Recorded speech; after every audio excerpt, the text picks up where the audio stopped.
শাকিব খানের জন্য দুঃসংবাদ। হেডলাইনটা এরকম দেওয়ার যথেষ্ট কারণ আছে। পুরো ভিডিওটা দেখলে বুঝতে পারবেন কেন এরকম হেডলাইন দিলাম। আমার এক সাংবাদিক বন্ধু নিপু বড়ুয়া একটি লেখা লিখেছে সামাজিক যোগাযোগ মাধ্যমে।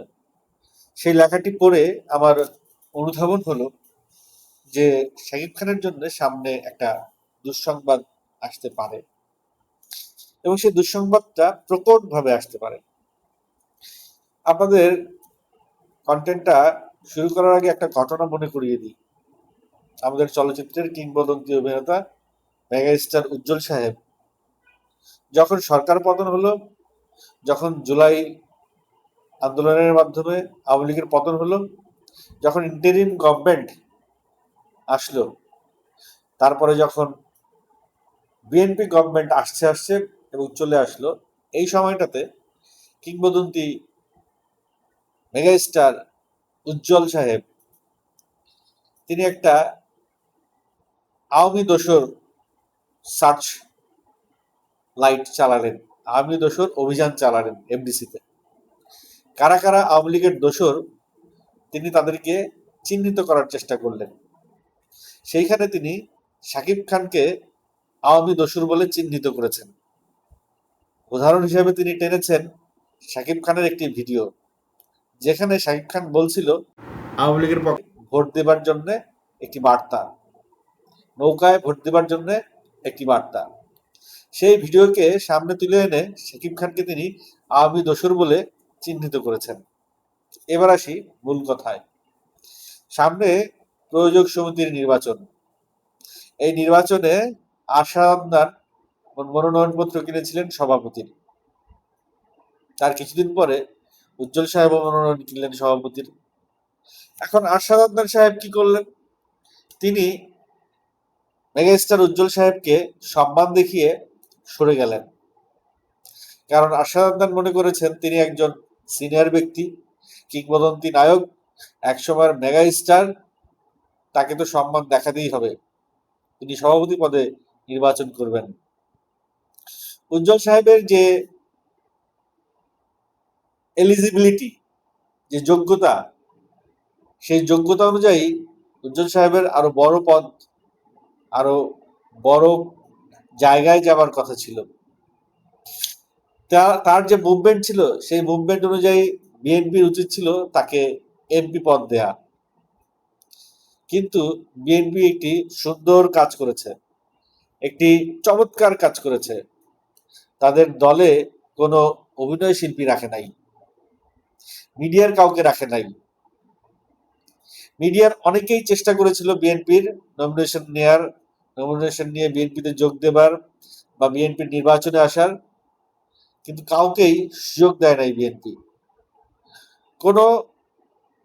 এমন কোন সমালোচনায় বিএনপি যেতে চাচ্ছে না, চায় নাই, যেটা অতীতে হয়েছে। উজ্জ্বল সাহেব এমপি হতে পারলেন না। এখন উজ্জ্বল সাহেব মরিয়া হয়েছেন প্রযোজক সমিতির সভাপতি হবার। ভালো কথা। আদনান সাহেব উজ্জ্বল সাহেবকে সম্মান করে পদ ছেড়ে দিলেন, সেটাও খুব ভালো কথা।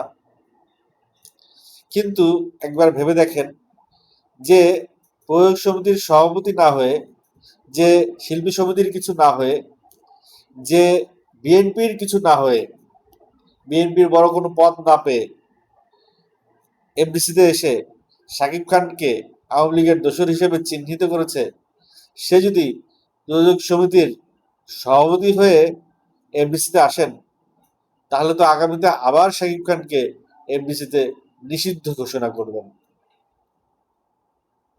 কথা হচ্ছে শাকিব খানকে এর আগেও নিষিদ্ধ ঘোষণা করা হয়েছিল। তাতে কাজ কি হয়েছে? শাকিব খানের অগ্রযাত্রা কি থেমে গেছে? শাকিব খানকে কেউ আটকে রাখতে পারছে? পারে নাই। আবারও হয়তো শাকিব খানকে নিষিদ্ধ করতে পারেন উজ্জ্বল সাহেব সভাপতি হবার পরে। তাতে কাজ কি হবে? শাকিব খানের সিনেমা কি বন্ধ হয়ে যাবে? শাকিব খানকে ছাড়া সিনেমা কেউ কি বানাবে? শাকিব খান যদি সিনেমা করা বন্ধ করে দেয়, একসাথে কতগুলো সিনেমা হল বন্ধ হয়ে যাবে, তার কোনো ইয়াত্তা আছে? সিনেপ্লেক্স বা মাল্টিপ্লেক্সে বিভিন্ন ধরনের সিনেমা চলে। বাংলা সিনেমা যদি নাও দেখায় তাও তাদের সিনেমা হল চলবে, কিন্তু সিঙ্গেল স্ক্রিনে শাকিব খানের কোনো প্রতিদ্বন্দ্বী কি দাঁড়াইছে? শাকিব খান ছাড়া অন্য কেউ কি সিঙ্গেল স্ক্রিন টানতে পারে? সেই জায়গা থেকে শাকিব খানের হয়তো কিছু হবে না, কিন্তু শাকিব খানকে নিয়ে একটা ষড়যন্ত্র বা শাকিব খানকে আটকে দেবার একটা ষড়যন্ত্র বা শাকিব খানের অগ্রযাত্রায় বাধা হওয়ার একটা পায়তারা, এই সমস্ত কিছুই আসলে শাকিব খানের জন্য একটি খারাপ সংবাদ। এবং ধারণাটা আমি মনে করছি সত্য হয়ে যাবে যদি উজ্জ্বল সাহেব চলচ্চিত্র প্রযোজক সমিতির সভাপতি হন। অলরেডি বিভিন্ন হল মালিকরা চেষ্টা করছেন যে শাকিব খানের সিনেমা যেন ঈদে রিলিজ না দিয়ে ঈদ ছাড়া অন্য সময় রিলিজ দেওয়া হয়। ঈদে অন্যান্য হিরোদের সিনেমা রিলিজ দেওয়া হবে, যাতে নতুন কয়েকজন হিরো তৈরি হয়, শাকিব খানের অল্টারনেটিভ তৈরি হয়। কিন্তু শাকিব খানের অল্টারনেটিভ কি আর রাতারাতি তৈরি হবে? শাকিব খান দীর্ঘ 28 বছর যে ক্যারিয়ার তৈরি করেছেন, 28 বছরের ক্যারিয়ার কি কেউ 1 বছরে করে ফেলবে, 2 বছরে করে ফেলবে, 3 বছরে করে ফেলবে?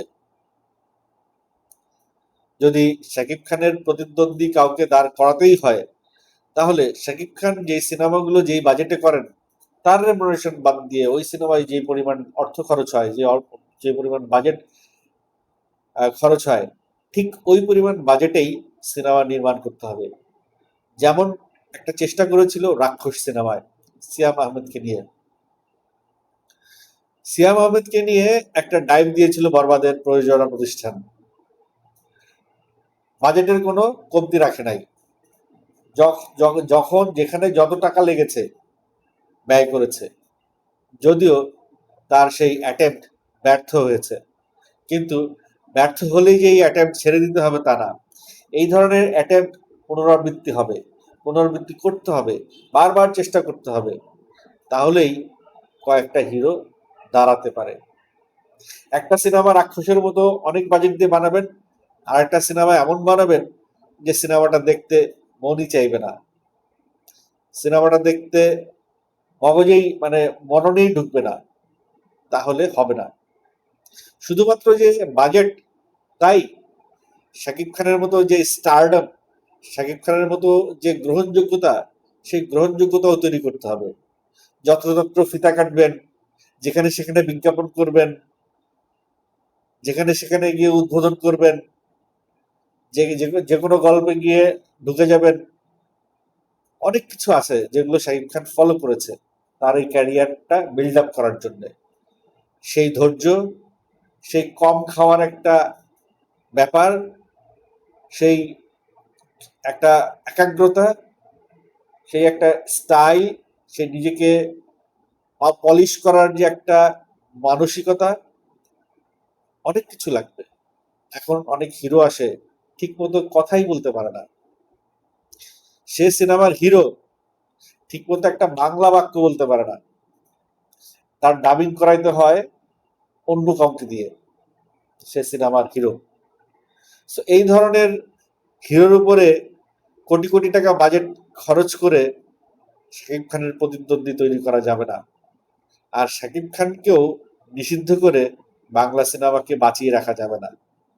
উজ্জ্বল সাহেব যদি প্রযোজক সমিতির প্রেসিডেন্ট হয়ে শাকিব খানকে নিষিদ্ধ করতে চান, তাহলে দেখতে পাবেন সাকিবিয়ানরা অথবা শাকিব খানের ভক্তরা তাকে কিভাবে, যাই হোক, তার এই বিষয়টাও মাথায় রাখা উচিত যে শাকিব খানকে নিয়ে কোনো নোংরা পলিটিক্সে নামলে তার নিজের যত নোংরামি আছে সব প্রকাশ হয়ে যাবে, অথবা তাকে কাজী হায়াৎ একবার চেষ্টা করেছিলেন ভুলবশত, বা অন্য কারো চেষ্টা কাজী হায়াতের গায়ে এসে পড়েছে, কাজী হায়াৎ সেই বিষয়টা ফেস করেছেন। উজ্জ্বল সাহেব বয়স হয়েছে, অনেক সিনিয়র একজন ব্যক্তি, কিংবদন্তি একজন মেগা স্টারের, কাজী হায়াতের চাইতেও আমি মনে করি উজ্জ্বল সাহেবের গ্রহণযোগ্যতা অনেক বেশি। তিনি নিশ্চয়ই তার অবস্থান বিবেচনা করে যা করবার করবেন।